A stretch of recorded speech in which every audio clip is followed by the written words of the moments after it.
এইটা থেকে ফল লাগা,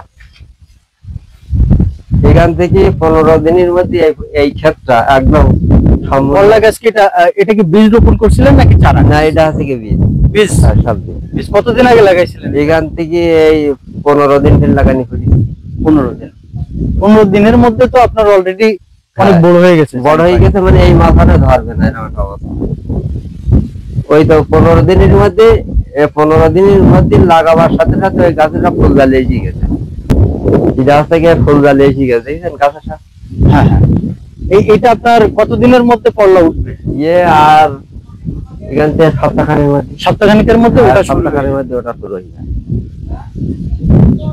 কতদিন চলবে? শেষ নেই, এভাবে চলতে থাকবে। যত সময় গাছ রেখে দেবো তত সময় থাকবে।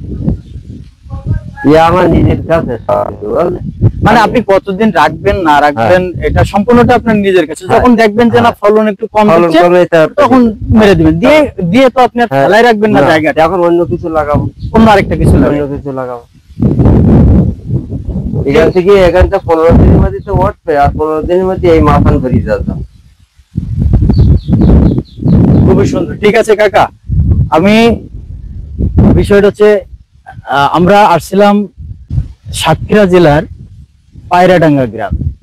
পায়রাডাঙ্গা গ্রামে এমন একটা জায়গায় এসেছি আমরা যেখানে পুকুরের চারিপাশে বরবটিতে ঘেরা, পুকুরের পাড়ে ঢেঁড়স, শসা, লাউ, তরমুজ, করলা, প্রত্যেকটা শাকসবজি আমাদের এই কাকা এখানে রোপণ করেছে এবং প্রত্যেকটা জিনিসে উনি পরিচর্যা করে বর্তমানে লাভবান।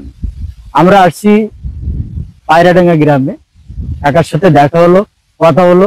কাকার এই যে ক্ষেতটা, এই যে সবজি বাগানটা, এই সবজি বাগানটা আমরা দেখলাম, ভালো লাগলো। আমরা চেষ্টা করব নেক্সট টাইম আবার এসে দেখতে যে কাকা নেক্সট টাইম কি কি এখানে রোপণ করেছে। আমরা আশা করব যে কাকা জায়গা ফেলায় না রাখো, প্রত্যেকটা জায়গায় কাকা শাকসবজি লাগিয়ে ভর্তি করে ফেলুন। ঠিক আছে কাকা, ভালো থাকবেন, আল্লাহ হাফেজ।